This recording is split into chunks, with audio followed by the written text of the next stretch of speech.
We've all been there, right? I mean, you're researching a product, you land on what looks like a helpful review, and two paragraphs in, you realize that this person has clearly never touched the product that they're reviewing.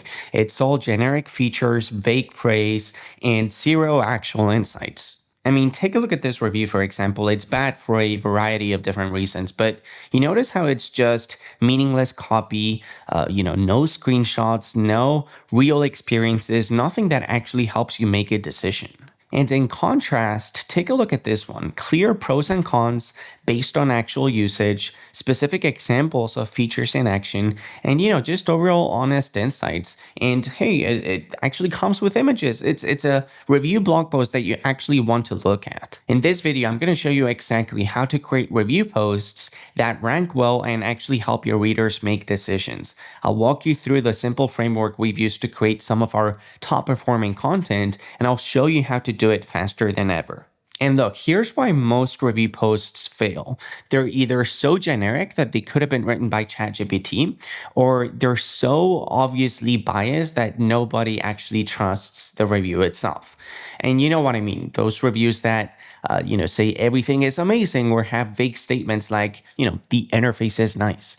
We're going to fix that today. Think about your own experience reading reviews. How many times have you seen vague descriptions that could apply to pretty much any product you can think of? And I'm talking about over-the-top praise with zero criticism, no real examples or screenshots, generic pros and cons that don't actually help you make any informed decisions, and so forth and so on. But here's the good news. Creating authentic, helpful reviews that actually rank isn't about fancy writing or insider knowledge. It's about following a proven structure and adding your real experience. In the next few minutes, I'm going to give you our exact blueprint for creating review posts that work.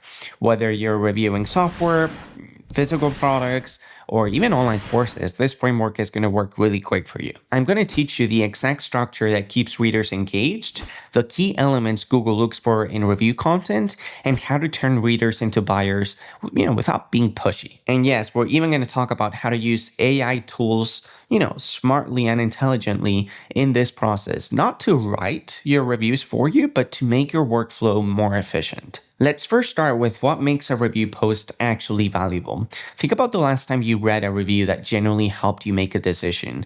What made it different? You see, the best reviews do three things well. They help you understand if the product is right for you, they show you real proof and examples, and they give you honest pros and cons. But here's where most people go wrong. They typically jump into writing without having a clear structure. They end up, with rambling reviews that miss crucial information readers need to make informed decisions. Let me just show you our proven blueprint for creating reviews that actually work. And look, we want to break this down into three different key parts: structure, SEO essentials, and conversion elements. First, let's break down the four essential parts of your review structure. The perfect intro start with who it's for. Instead of, this is a review of product X, you want to start off your review saying something like, if you're a small business owner looking to, simplify your email marketing, this review of product, blah, blah, blah, is going to help you decide if it's worth your investment.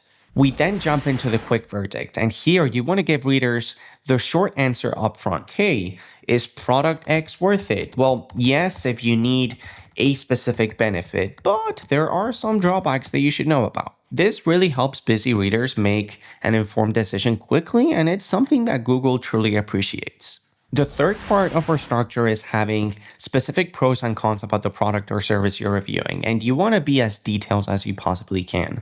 Like, you don't want to list as a pro having nice features. Like, get really detailed. Say, this is perfect for beginners because it has pre-built templates and 24 chat support.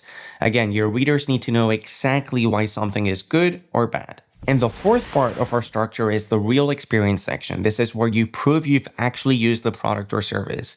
And you want to be including screenshots, images, examples, test results, and so forth and so on. Be sure to share specific scenarios where the product helped you and just, be honest about where it fell short. Something that I personally really appreciate when I'm reading a review post is when I get to read someone's specific scenario where the product helped them, and when someone's being honest about where the product or service has felt short. Let's just quickly recap this structure. So you want to start with who it's for.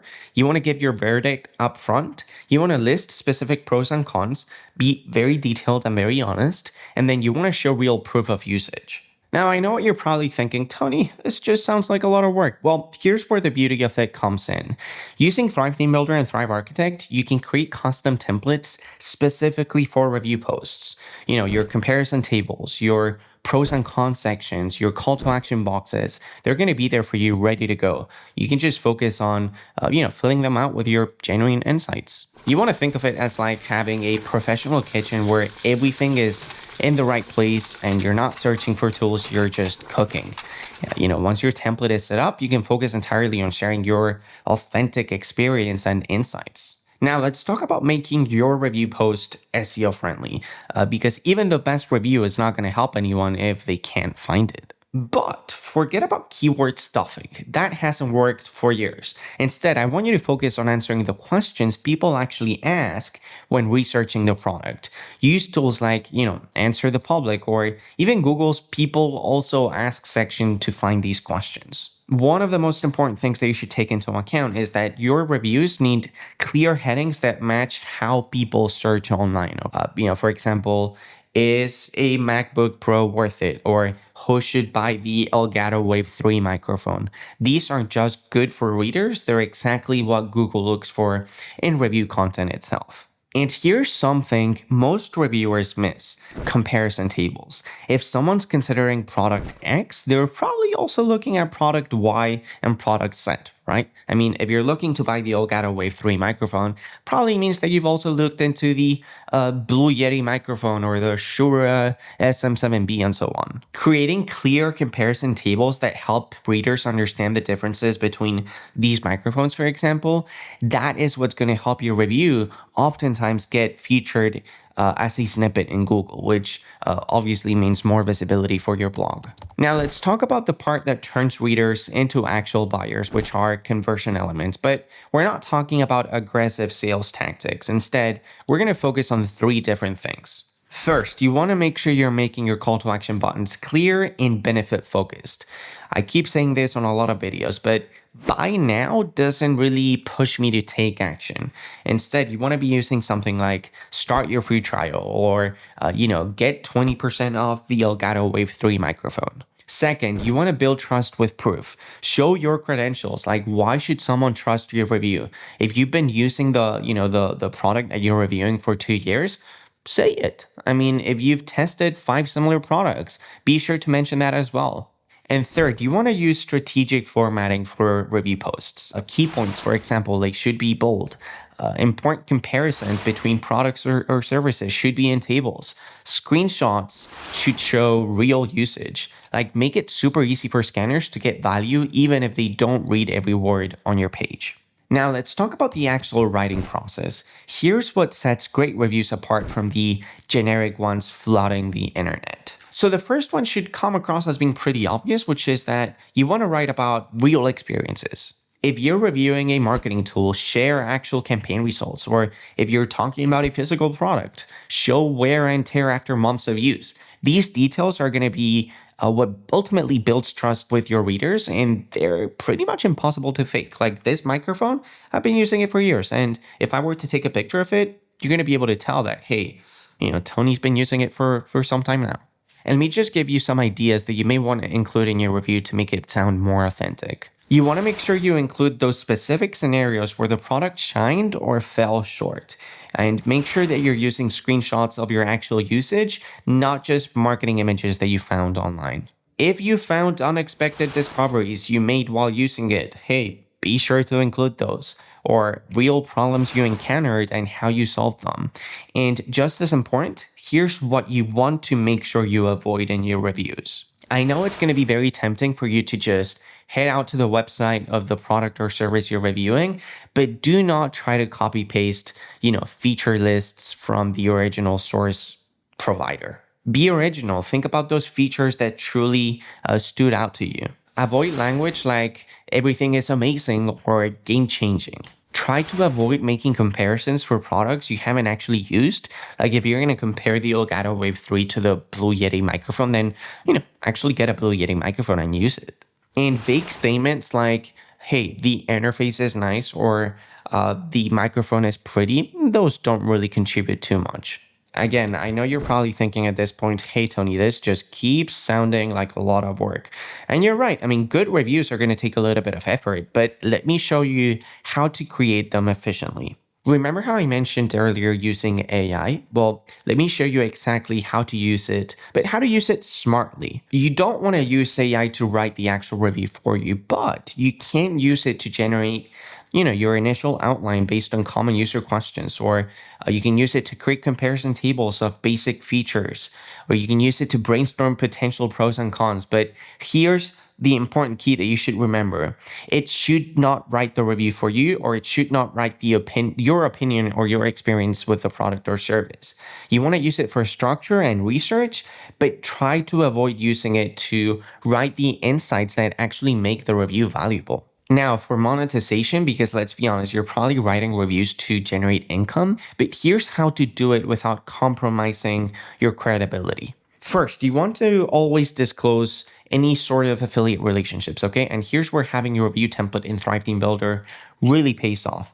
You can create a styled affiliate disclosure block that automatically appears on every review post. And this essentially consists of, setting it up once with the perfect wording and the perfect design and formatting. And it's going to be there whenever you're ready to start working on a new review post. And you want to do this not just because it's legally required, but because transparency ultimately, again, it's going to help you build trust with your readers. And let me tell you, your readers are not stupid. They know you're making money from reviews. They just want to know that you're being honest and upfront about it. The next thing you probably want to do is focus on value alignment. Like, don't just promote the product with the highest commission rates. Recommend what generally fits your readers' needs and the things that you've actually tried. Sometimes that means sending them to a competitor, and hey, that's okay. I mean, that trust that you build is going to pay off in the long run. And hey, do not forget to think beyond affiliate links when you're working on a new review post. I mean, your reviews can build up your email list, which in turn will allow you to offer complimentary services or resources. Like if you're a social media manager and you're reviewing a social media tool, well, offer your social media template as a download, or heck, just offer your services to your email list.